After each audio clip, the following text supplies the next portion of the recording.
Welcome back, guys, to another episode of Hardcore Leveling Warrior Guides. Now, today is the next guide video for the skill guide part 2. And just a quick apology from myself for the delay in getting this video out. I've just been quite ill with a fever for the past 2 days. But rest assured, I have been crunching, I've still been testing, and I've still been doing all that I can to try and make this video well worthwhile for you guys. Now, let's get straight into it. So, based off of what we talked about in the first video, we just a quick reminder that skills in of itself have different conditions, have different things that we need to sort of make sure that we have, one of which being the abilities, the elemental damage amp, the other being your skill damage, and the other being obviously your companions and also enchantments and traits, right? Now, moving on from that, something that we're going to be looking into this video is we're going to not exactly break down every skill, but we're going to sort of do a deep dive into skills, and well, we'll see the rest. So, first of all, there are 8 elements within the skills, right? You've got all these 8 elements here, and these elements are split across 6 different rarities, right? Ranging from common, uncommon, rare, magic, heroic, and legendary. Okay, another important thing to understand, and also a bit of a disclaimer, that each of these skills go up to the maximum level being 10, right? And this is a bit of a disclaimer. Why? Because some skills can outperform other skills, and obviously their base level 1 skills at higher levels. And if you come here and you click on the info button, you can see at the milestones for 4, 7, and 10, the big boosts that they essentially give to the skills. So for example, a good example that I like to use is the Hohoyan Wizard, right? At level 1, he's good. I'm not gonna lie, he's good for early builds. He does quite a bit of decent damage, especially if you pair him with the correct summon skills, which we're gonna go into in a second. He's quite good, but he sort of falls off as you sort of get higher into these stages. But if you look at his level 10, you summon 5 instead of 1, right?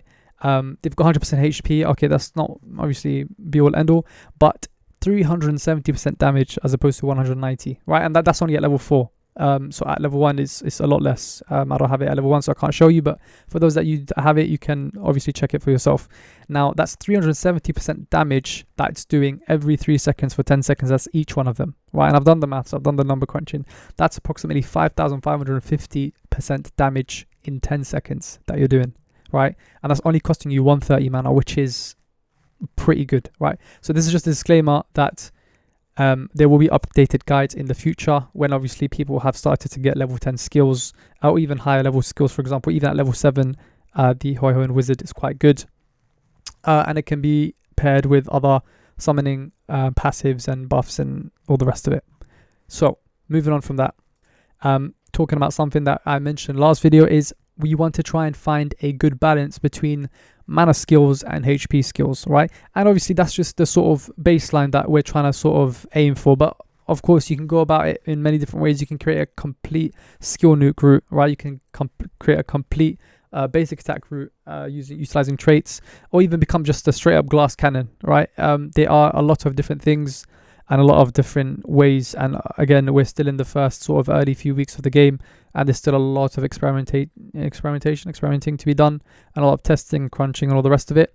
But rest assured, when we do break through different skill compositions and best builds and all of that, it will be updated and we will bring it out for you guys. Now, something I want to show you guys in terms of the crunching that I've been doing, take a look at this. Now here you can see I've gone through each element and I've listed their debuffs and their buffs. Now, if you look at it carefully, we'll start off with the first, which is physical. Your debuff is bleed, stasis, and knockback. And I obviously want to sort of cross-reference this with, if we look at here, if we just move this to physical, I've gone through each skill and seen sort of what it does. So, for example, for this skill, targets hit by basic attack, bleed, right? That's obviously bleed. Stasis, you've got skills that put targets in stasis, right? And also knockback skills. There are some skills that well, where is it? Here, knockback, right?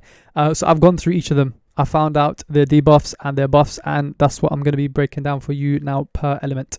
So let's get back to it. So for physical, you got bleed, stasis, knockback. The buffs that you get damage increased, attack speed increase, damage to bleed increase, and HP recovery. And these are all very, very important to understand, right? Because these will help in building your skill sets and building your skills, right? And your compositions and how to better optimize them. You know, for example, you might see that damage to restrained, you know, increased at one position, and then you can see, for example, in another position that, for example, earth element restrains or void element restrains. So you can sort of mix and match these skills with other you know, skills, and that's how you can sort of create these skill sets and compositions. Now this is all looking a bit rough. Again, you feel free to pause the video, take a screenshot, whatever you want, but I will be talking to someone, to Chain actually, who's making the website, and get him to sort of, you know, make this all look nice and put it in a good table and all the rest of it, just to make it a bit more clearer and a bit more readable. Now moving on, the asterisks next to these elements that you see, I've put 4 asterisks next to 4 elements, and these are the elements that I personally, again, this is all opinionated. If anyone wants to challenge or think that they have better reasoning, then obviously please feel free to comment, Discord, or all the rest of it. These 4 I believe are the top strongest sort of elements in the game, in terms of what they have to offer, in terms of debuffs, in terms of buffs, in terms of skill cooldowns, in terms of composition, and all the rest of it, right? Now if we look down a bit lower, I've put what are some of the strong damage skills individually, and these again for bosses and mobs altogether. They're not in any sort of specific order, but I've categorized them again per element. So you got physical, you got lightning, fire, ice, earth, etc, etc. Again, the ones with the slashes, the ones with the asterisks are the ones that I feel like are very good currently.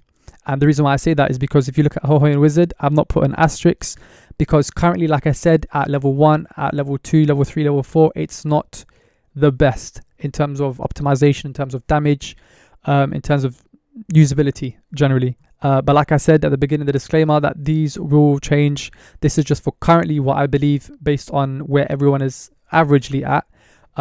What are some of the strong skills that we can sort of say that are strong, right?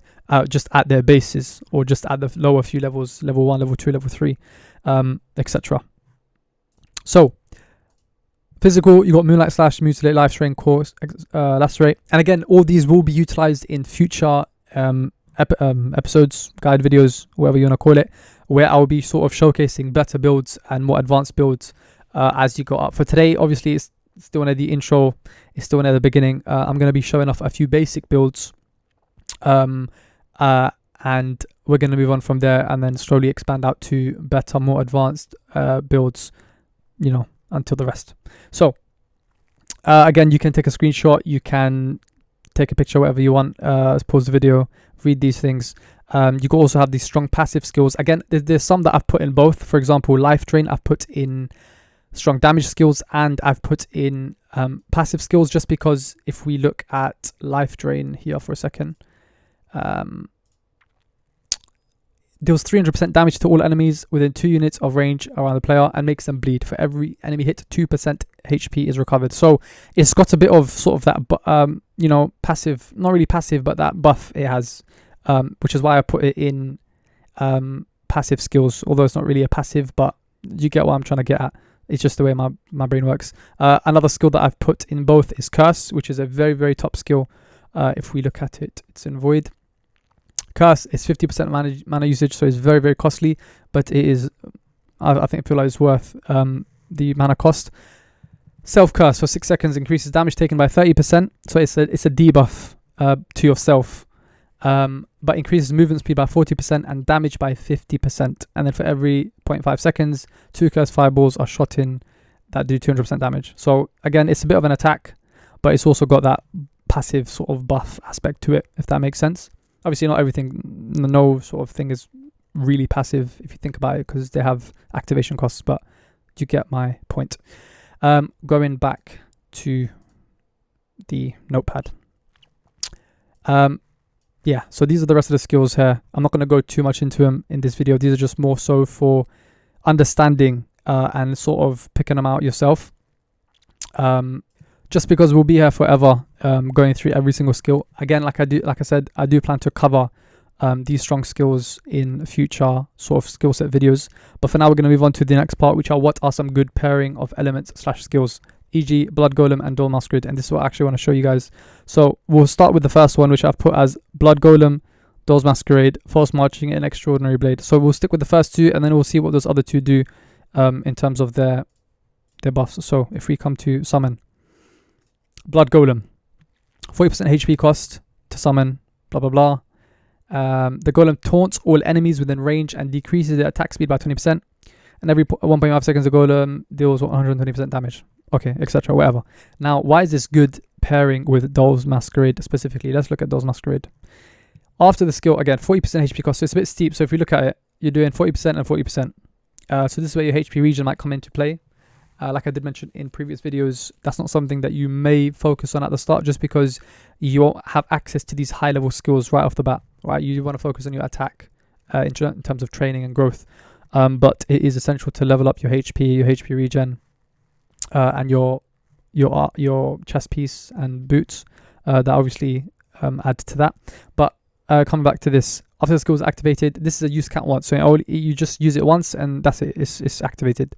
Amplifies damage by 20% and HP by 30% according to the number of entities summoned. The count accumulates up to 1. And again, if you look at an info, this stacks up to 2, 3, and 4. So if you've got 4 things there, then it will go by those 4 of them. So it's very, very, very, very good skill. And it's still utilized in sort of high level builds even now. Anyways, why is this good? Because once this taunts, you're getting... so just by having an entity summoned, you're getting your damage up by 20% and HP by 30%, which is helping you use more of these HP skills, right? Now, if you look at the other two that I mentioned, which is Force Marching and Extraordinary Blade, that you can add together.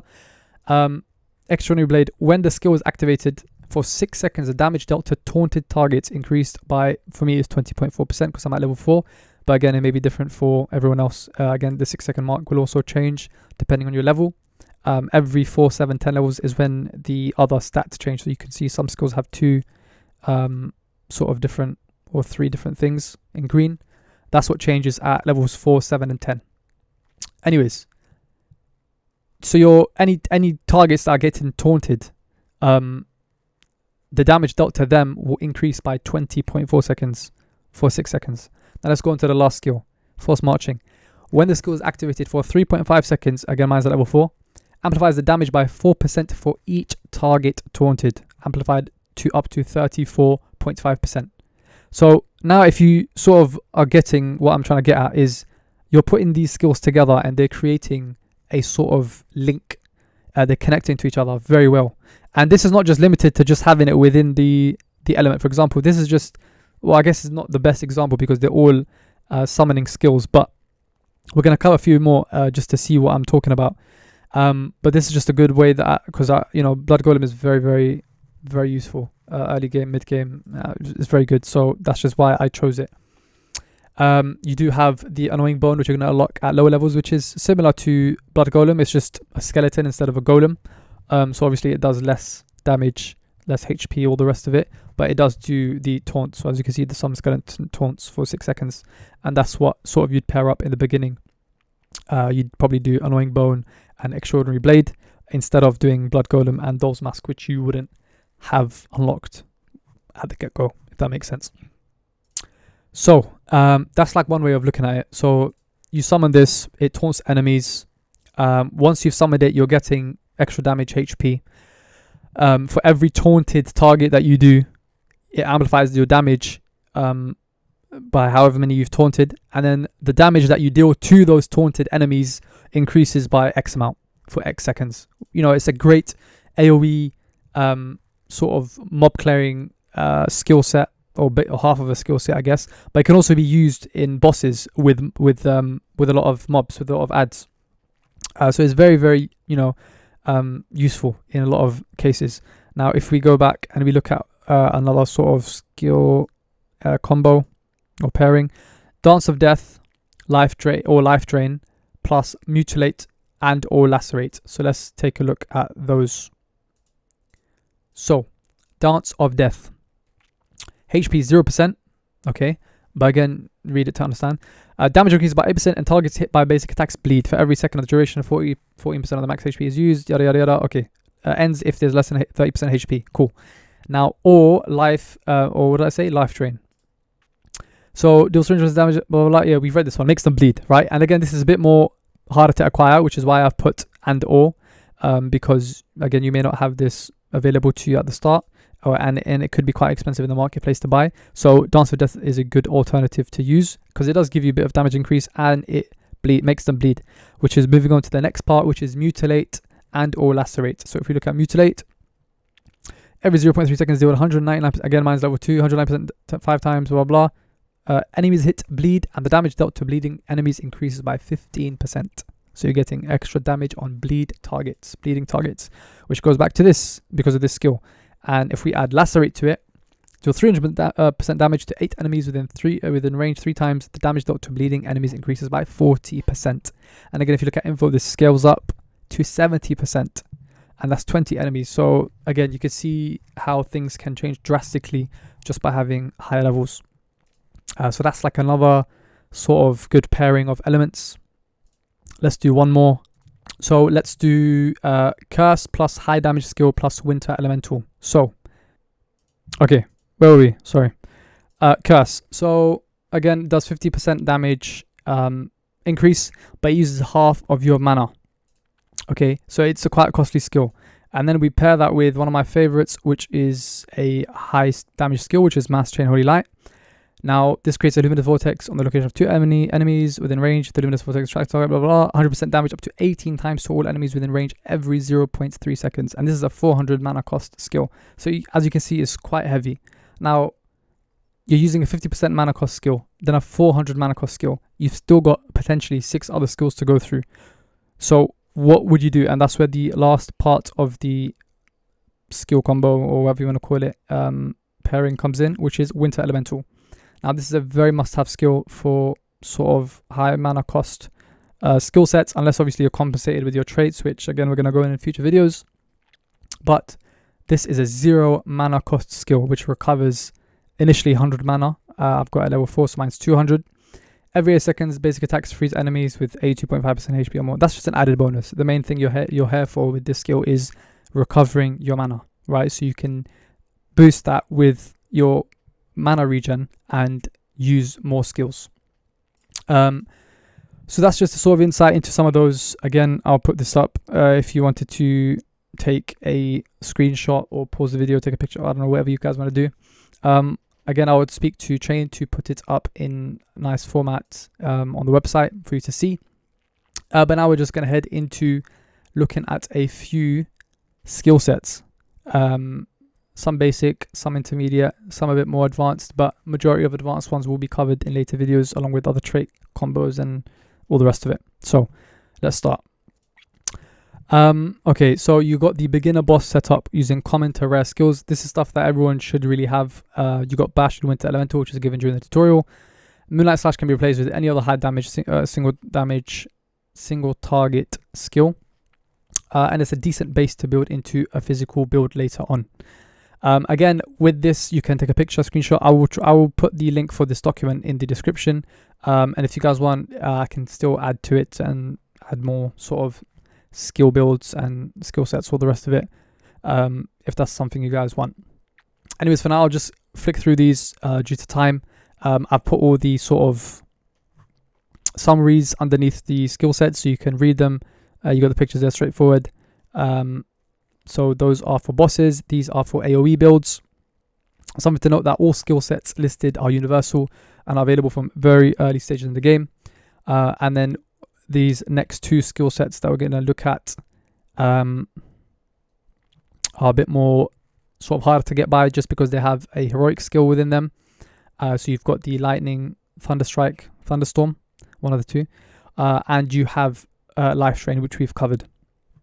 Again, note for all builds, something very important is that Blood Golem and Dawn Masquerade, what we've covered in the beginning, should replace these first 2 skills, which we also spoke about, just because these 2 are for early sort of uses, and Dawn Masquerade and Blood Golem are for when you are sort of, well, once you've unlocked those, you can replace them, and you won't have a problem.